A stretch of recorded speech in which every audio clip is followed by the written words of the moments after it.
Tijuana, años 80. Dentro de las frías paredes de una de las cárceles más peligrosas de México, un hombre no lucha con las manos, sino con una pluma. Chalino Sánchez no es un músico, es un prisionero, pero descubrió un secreto. Los hombres más temidos del patio están dispuestos a pagar cualquier precio para que se cuenten sus historias.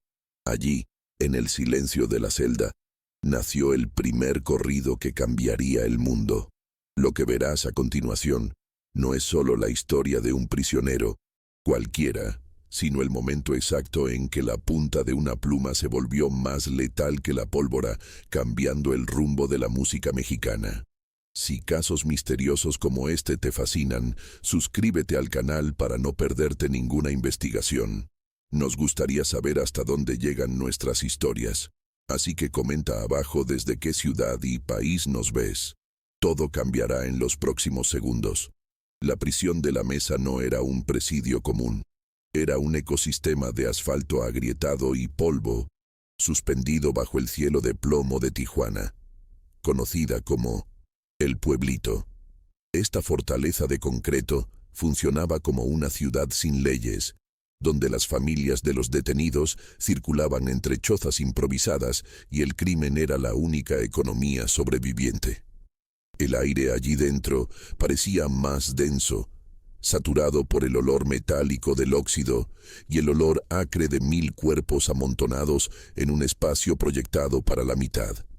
El sol de Sinaloa, reflejado en las paredes descascaradas, creaba un espejismo de libertad que solo acentuaba la desesperación de quien habitaba aquel purgatorio terrestre. No había guardias patrullando el patio central, pues hasta la autoridad del Estado retrocedía ante el caos organizado que pulsaba tras aquellas murallas infranqueables y grises. Dentro de este microcosmos de brutalidad, la jerarquía era dictada por el miedo y el volumen de la voz, creando una sinfonía discordante de gritos, risas nerviosas y el golpeteo constante de las rejas. Cada rincón del patio guardaba una sombra diferente, donde negocios oscuros se cerraban con un apretón de mano sudado o la punta de una hoja improvisada. El polvo que subía del suelo pisoteado entraba en los pulmones como un recordatorio constante de la mortalidad, mientras el sonido de radios distantes tocando rancheras intentaba sin éxito enmascarar la tensión eléctrica que recorría los pasillos.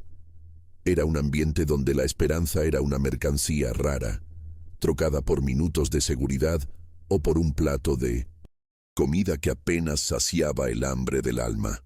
Allí, la dignidad humana era fragmentada y vendida en pedazos a quien tuviera la fuerza necesaria para reclamarla.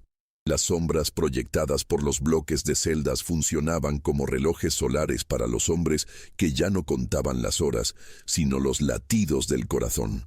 El escenario estaba puntuado por ropa colgada en hilos de alambre de púas, balanceándose lentamente como fantasmas de una vida que quedó fuera de los pesados portones. El ruido de pasos pesados sobre la grava creaba un ritmo constante, una marcha fúnebre para aquellos que sabían que cualquier mirada cruzada podría ser el gatillo para una explosión de violencia sin retorno.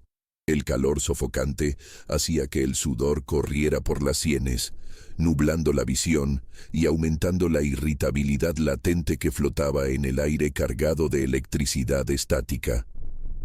En este teatro de supervivencia, el escenario estaba montado para que el más débil fuera consumido por la voracidad de aquel lugar que devoraba hombres y escupía solo leyendas o huesos. En aquel día específico, una calma artificial parecía haber descendido sobre el patio central, una quietud que precede a las tormentas de arena en el desierto mexicano. Las miradas de los detenidos veteranos estaban más atentas, percibiendo que las corrientes de aire traían un presagio de cambio que nadie lograba nombrar, pero todos sentían en la piel. El contraste entre la agitación externa de los portones de Tijuana y la clausura interna de la Mesa creaba una disonancia cognitiva, donde el tiempo parecía estancarse en una agonía perpetua y viscosa. El olor a pólvora imaginaria y el gusto amargo del peligro inminente Dominaban los sentidos de quien osara respirar profundamente en aquella atmósfera claustrofóbica y hostil.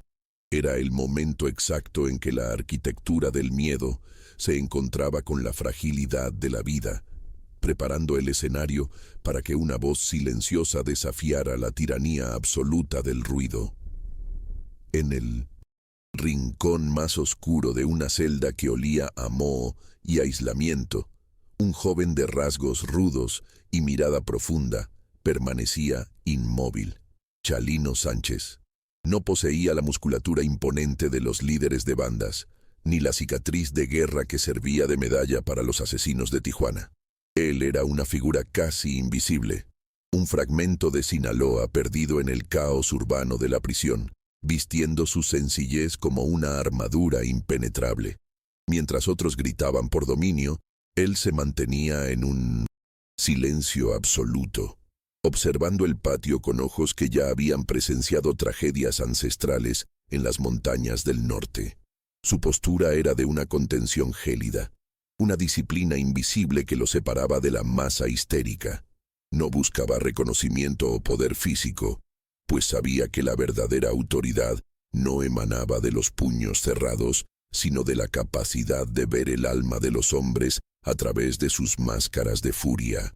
Sus manos, callosas por el arduo trabajo en la tierra, ahora sostenían un objeto extraño para aquel ambiente, una pluma gastada y trozos de papel arrugado. Externamente Chalino era subestimado por los guardias, que lo veían solo como un número más en el sistema, y por los detenidos más agresivos, que ignoraban su presencia discreta. Sin embargo, dentro de aquel pecho latía un corazón que operaba con la precisión de un cirujano de almas, transformando el sufrimiento ajeno en rimas crudas y honestas. Entendía, con una claridad mental desconcertante para su edad, que la moneda más valiosa de aquel purgatorio no eran los cigarrillos o el dinero, sino la memoria. Mientras el mundo a su alrededor se derrumbaba en violencia gratuita, él permanecía enfocado en la tarea de documentar la existencia de los olvidados. Él era el hombre que escuchaba atentamente cuando todos los demás solo gritaban sus frustraciones al techo de cemento frío e indiferente.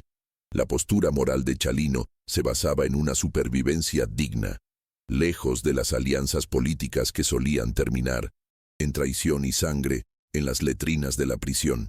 Él no anhelaba la cima de la cadena alimenticia de la mesa. Su territorio era el papel, un dominio donde él era el soberano absoluto e incontestable. Cada palabra escrita era una elección consciente de mantener su humanidad intacta en un lugar diseñado para despojar al hombre de su esencia más básica. Su fuerza no residía en la agresividad, sino en una paciencia ancestral que esperaba el momento adecuado para manifestarse a través de la narrativa. Observaba las dinámicas de poder con el distanciamiento de un filósofo pragmático, sabiendo que la fuerza física era efímera, pero la identidad grabada en tinta podría atravesar los muros. Chalino era el reflejo silencioso de una verdad que nadie allí estaba listo para enfrentar, protegiendo su llama interna con una calma que incomodaba a los violentos. De repente, la masa de detenidos se abre como el mar rojo para dar paso al capo del patio, la personificación del poder, las grietas de la mesa. Camina con la arrogancia de quien posee las llaves de todas las celdas y el destino de cada alma en aquel patio polvoriento. Su presencia es anunciada por el silencio obsequioso que sus subordinados mantienen a su alrededor, como si el oxígeno le perteneciera solo a él. El capo es un monumento a la violencia. Hombros anchos, cicatrices que cuentan historias de combates sangrientos y una mirada que nunca vacila. Representa el ápice de la jerarquía física, el hombre que transformó el miedo ajeno en su principal pilar de sustentación. Para él, el mundo es un tablero donde solo los fuertes e impíos tienen el derecho de mover las piezas y dictar las reglas de la supervivencia cruel. El contraste entre el líder y el joven compositor es nítido a los ojos de los observadores que se agolpan para presenciar el encuentro. Mientras el capo desborda un ego ruidoso, necesitando validación constante y demostraciones de fuerza, Chalino permanece como una roca, silenciosa. El antagonista ve en el muchacho solo un instrumento, un escribiente menor que debe ser usado para inflar su propia leyenda personal y garantizar que su nombre no sea enterrado en el olvido. Desprecia la aparente fragilidad de Chalino, confundiendo contención con debilidad y silencio con sumisión total. En el fondo, sin embargo, el capo es prisionero de una inseguridad existencial. Teme profundamente que sus hazañas violentas se borren con el tiempo si no son registradas por la mano de alguien que sepa manejar las palabras con la misma maestría con la que él maneja la hoja fría e impía del crimen. Este hombre representa el símbolo máximo de una creencia limitada, donde la brutalidad es la única forma de trascendencia permitida en un ambiente de encierro. Cree firmemente que su superioridad física le concede el derecho de moldar la realidad a su imagen distorsionada, ignorando que la verdad posee un peso propio que ninguna amenaza puede alterar. Al acercarse a la celda, el capo proyecta una sombra que parece tragar la luz débil del pasillo, un recordatorio visual del poder que ejerce sobre la vida y la muerte. Su autoridad se basa en la efemeridad del momento, en la capacidad de aplastar el ahora, pero carece de la visión necesaria para comprender el peso del mañana. Se presenta no solo como un adversario físico, sino como la barrera ideológica que Chalino tendrá que transponer usando solo la valentía de ser fiel a lo que ve de cerca en este purgatorio de hombres. El capo se acerca a la reja de Chalino, el sonido de sus botas en la grava resonando como latidos de un tambor de guerra que exige atención inmediata. Con un gesto brusco, lanza un trozo de papel arrugado al suelo de la celda, exigiendo que el joven escriba un corrido sobre lo que él llama su mayor victoria de la semana anterior.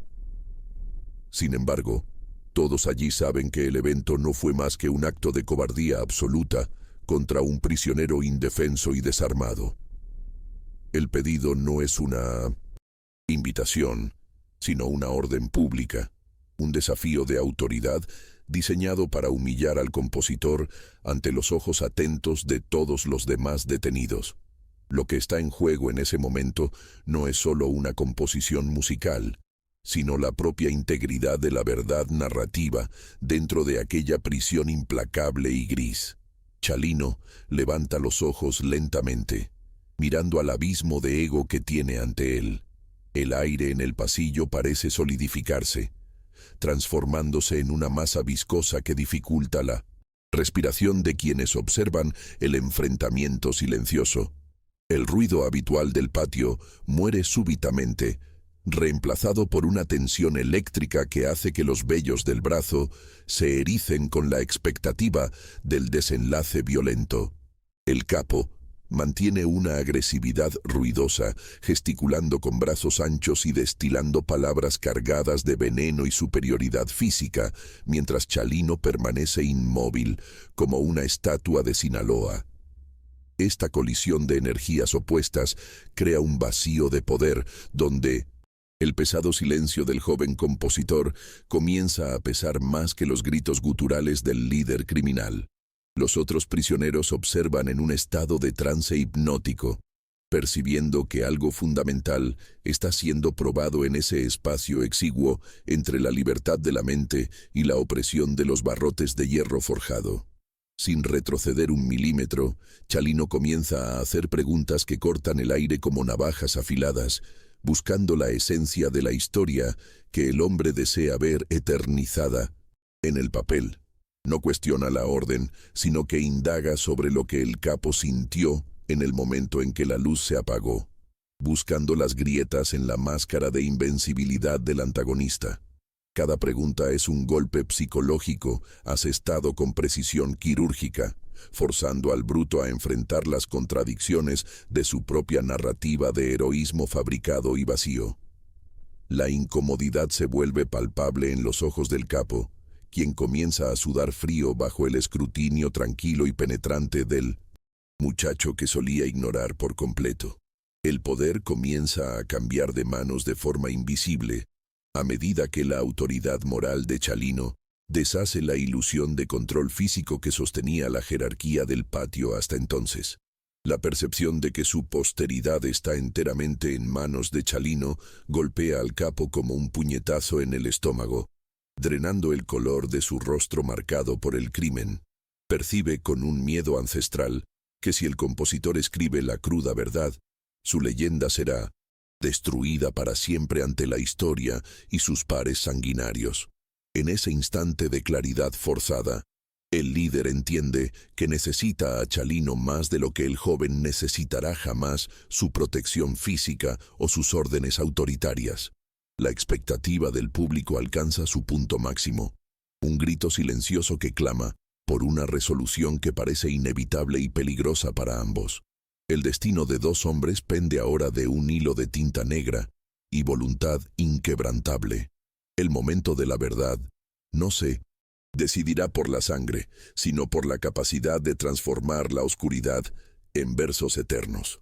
Chalino se inclina sobre la superficie áspera y, tras breves minutos de un silencio absoluto, entrega la hoja arrugada al hombre que se creía el dueño del destino ajeno. El capo recorre los primeros versos e instantáneamente la furia en sus ojos es reemplazada por un choque gélido. Las palabras no narran una hazaña heroica, sino que capturan a la perfección la soledad miserable y el miedo palpitante que lo habitan en las madrugadas frías de la mesa. El impacto es devastador y directo, un golpe psicológico que atraviesa la espesa armadura de músculos y cicatrices, revelando la fragilidad existencial de quien solo sabe destruir para intentar sentirse vivo. Sin disparar un solo tiro, Chalino despoja al antagonista de su máscara de invulnerabilidad ante la audiencia atónita, demostrando que la verdad bruta, cuando se escribe con honestidad quirúrgica, posee la fuerza inevitable de una sentencia final que nadie puede cuestionar. El silencio que siguió a la lectura fue más pesado que las propias murallas de concreto de la mesa, una ausencia de sonido que parecía succionar el oxígeno del pasillo. El capo del patio permanecía estático, con las manos grandes y callosas sosteniendo el papel de forma casi reverencial, mientras el temblor sutil en sus dedos traicionaba la tormenta interna que lo asolaba. Aquellos versos no eran una afrenta directa, sino un espejo pulido que devolvía una imagen que él había intentado ocultar durante décadas de violencia y opresión sistemática. A su alrededor, los otros detenidos observaban la escena en un estado de parálisis absoluta, percibiendo que el aura de invencibilidad de su líder había sido perforada no por una hoja, sino por la precisión de una estrofa. El tiempo parecía haberse dilatado, transformando los segundos en minutos de una introspección forzada y dolorosa para todos los presentes en aquel recinto. Chalino no celebró el impacto de sus palabras, ni hizo ningún gesto de triunfo o arrogancia ante la vulnerabilidad explícita del hombre frente a él. Mantuvo el control emocional absoluto, guardando su pluma con movimientos lentos y deliberados, como si estuviera cerrando un ritual sagrado y necesario de justicia poética. Su mirada permanecía tranquila y fija en el horizonte invisible de la celda, demostrando una dignidad que trascendía las circunstancias miserables de aquella prisión de máxima seguridad en Tijuana. No había odio en 1905. Su postura, solo la aceptación solemne de quien entiende que la verdad tiene un precio, pero también un poder liberador que ninguna reja puede contener. El joven compositor mantenía una soberanía silenciosa sobre el espacio, reafirmando que su fuerza no dependía de la humillación ajena, sino de la integridad inquebrantable de su propia voz narrativa y de su esencia más profunda e inalienable.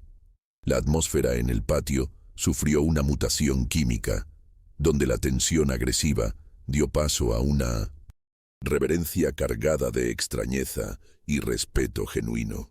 Los subordinados del capo, antes leales por temor, ahora desviaban la mirada, incapaces de enfrentar la humanidad desnuda que el corrido de Chalino había revelado tan crudamente. Ocurrió una inversión moral definitiva bajo el techo de plomo de El Pueblito. El prisionero subestimado había emergido como el verdadero poseedor de la autoridad emocional e intelectual del recinto.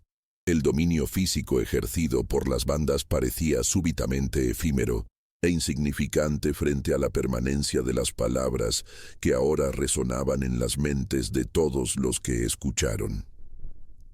El silencio postclímax no era un vacío, sino una presencia densa que señalaba el nacimiento de una leyenda que no se escribiría con sangre, sino con la valentía de narrar la realidad sin las máscaras del orgullo o del miedo constante.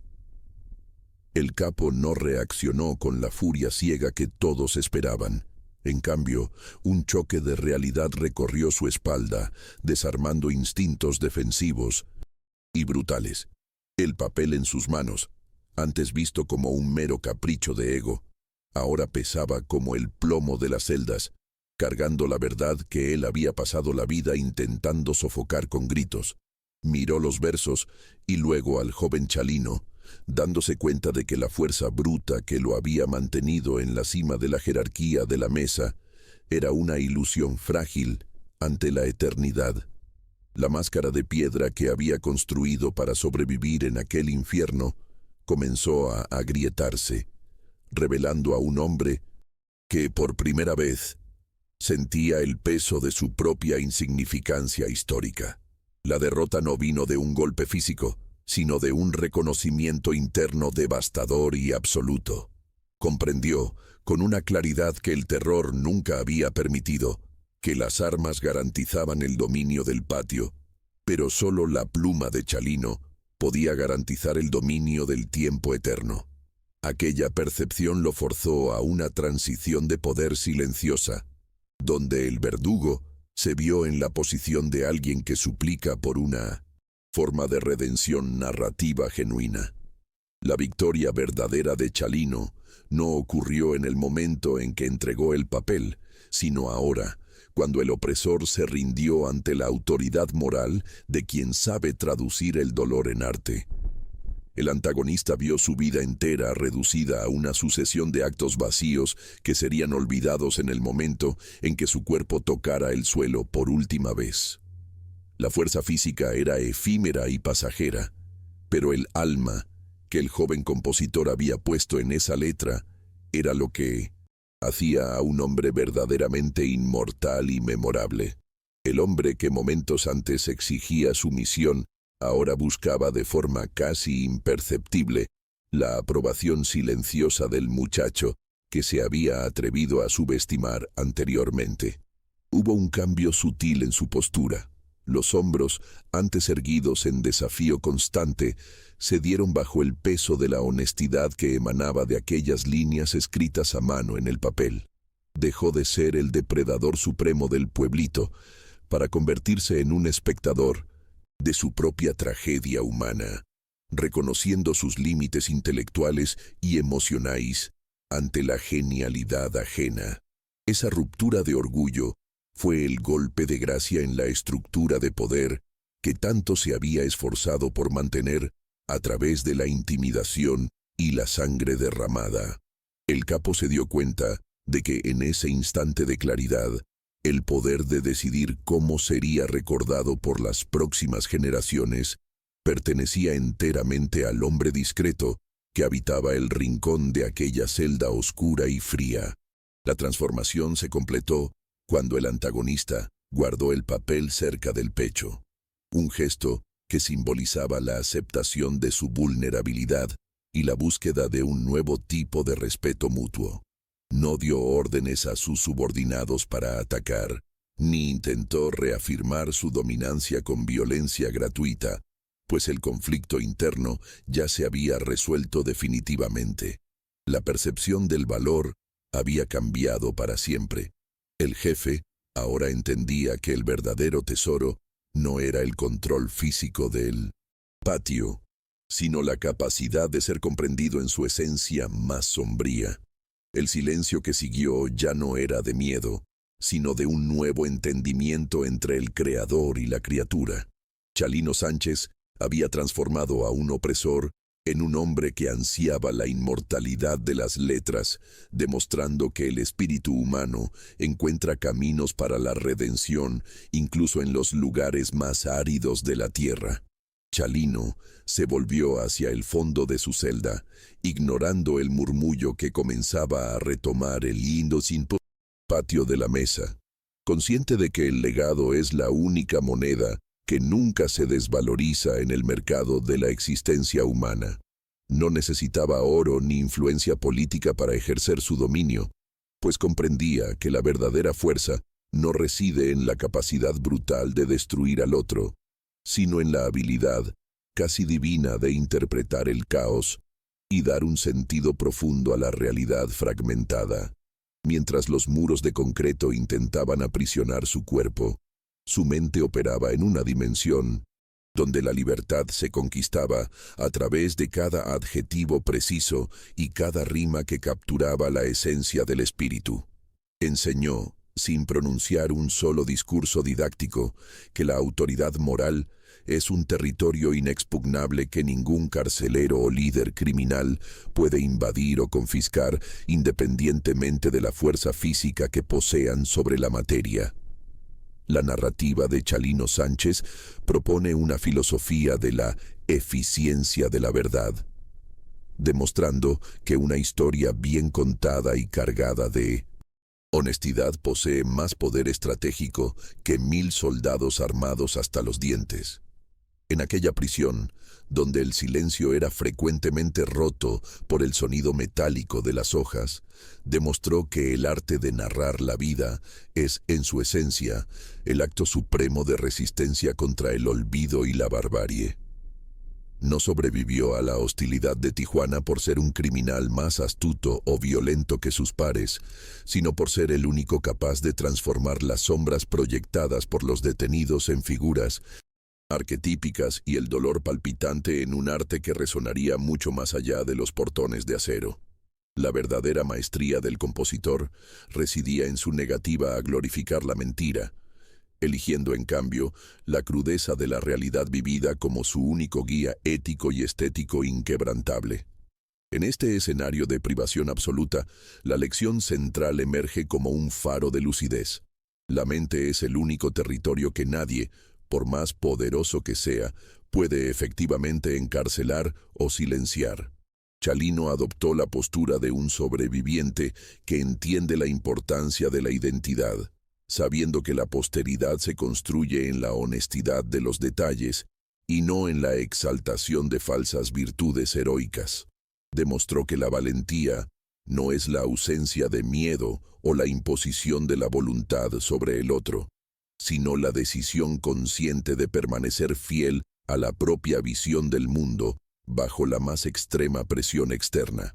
A través de su actitud, la narrativa revela que la verdadera fuerza de un hombre se mide por su capacidad de dar sentido a su propio sufrimiento y al de quienes lo rodean. Al final, lo que quedan no son las armas, sino la voz que contó la verdad absoluta ahora. Las luces de Tijuana comienzan a parpadear más allá de los muros, pero dentro de la celda, Chalino Sánchez ya no pertenece más a aquel lugar de concreto. Pertenece ahora a la historia que acaba de registrar en el papel amarillento y gastado. Mientras el sonido metálico de las rejas se funde con los primeros acordes imaginarios de un corrido que ganará el mundo, queda la certeza de que la fuerza bruta se apaga, pero la verdad narrada permanece grabada en el tiempo como una cicatriz indeleble. El silencio del compositor no era ausencia, sino la preparación para una música que daría voz a los que nunca fueron escuchados. Ante este espejo de tinta y valentía, Queda solo una provocación que atraviesa las décadas y golpea directamente tu propia realidad hoy. ¿Cuál es la historia que estás dejando atrás? ¿Y quién tendrá el valor de contarla con la verdad? ¿Qué revela esa narrativa sobre ti?